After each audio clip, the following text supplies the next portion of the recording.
followed me for a few years, you know that I don't put up regular green Christmas trees anymore.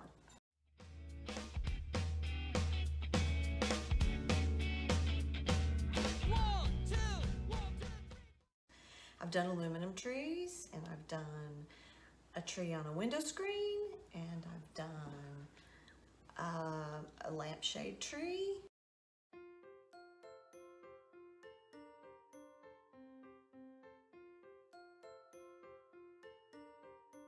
I've done one out of spindles.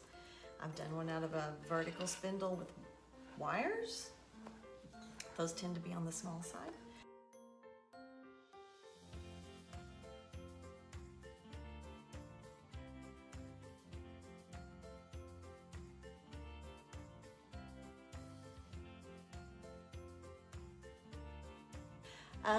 But this is one I've wanted to do for a few years, and I just haven't found the piece needed to do it. And last year, one of the dealers at the mall had this piece, and I mentioned something to her about it. It wasn't for sale at the time. But this year, she approached me and said, "Are you still interested in that candelabra piece?" And I said, "Yes, I am." And we worked a deal, and so here it is. It's gonna work great, but it needs some TLC. So I wanted to show it to you before I deck it out as my Christmas tree for this year, for 2020, and sort of let you see what I have to work with. This is basically what it looks like. And it's, you know, it's got some bent parts on it. The bottom is broken. You know, it's typical, something left outside or hasn't been used for a while, but you can see that its shape is just right for a Christmas tree. I'm going to start with bending out these misshapen parts and hope I don't break any of them off, and we'll go from there. So now you can see that all the little, or most of the little metal parts are at least somewhat even. And I added tartan blanket down there on the bottom, kind of as a tree skirt, kind of as just something to soften up the transition between the cabinet it's sitting on and the tree itself. And so now we're going to add some bling. I'm going to start with a glue gun and a fantastic pile of vintage ornaments. Okay, now I could leave it like that. I need more of these tree toppers. I think I'd love to have a tree topper for every single candle holder. Wouldn't that be cute? But I don't. So I think I'm going to add a little more bling to it. Okay, there we go. That was not nearly as fast for me as it was for you. Let's see what I did. So I've got the tree toppers, and like I said before, I really wish I had more of those.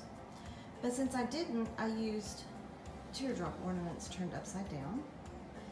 And the way that I secured them in the little candle holders was a piece of foam rolled up and taped, and then this fits right down in that piece of foam. Now I did try a couple of different ways to make the foam, and I used hot glue and I burned the heck out of my finger. I've got a huge blister. But I just found taping the piece of foam was the best thing. You just need thin foam tube.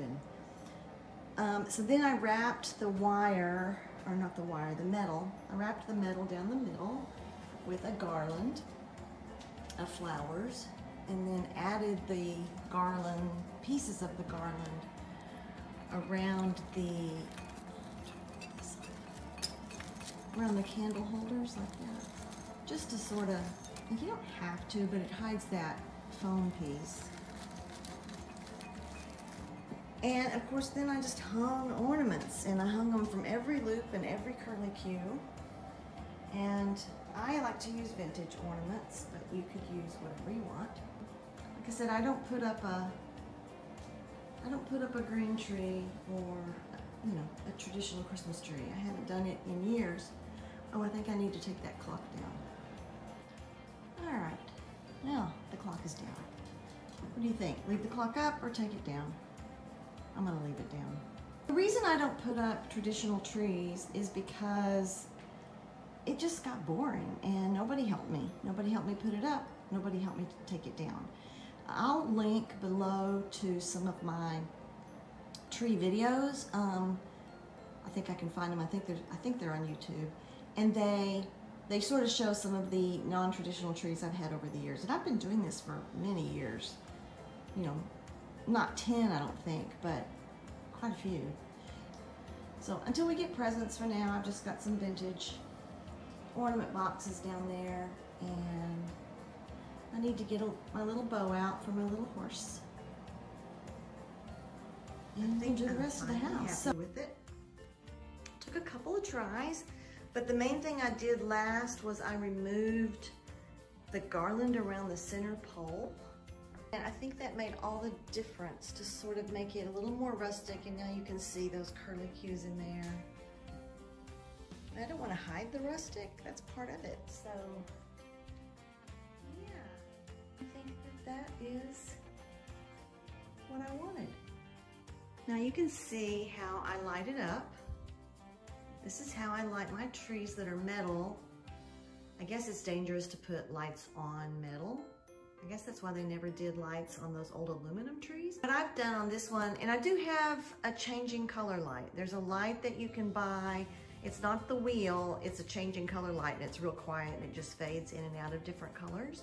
I've used that one before, but this I've used the last few years, and it's real fun because the kids love it because the stars are moving and it lights the tree in different ways, and it looks looks really cool in person.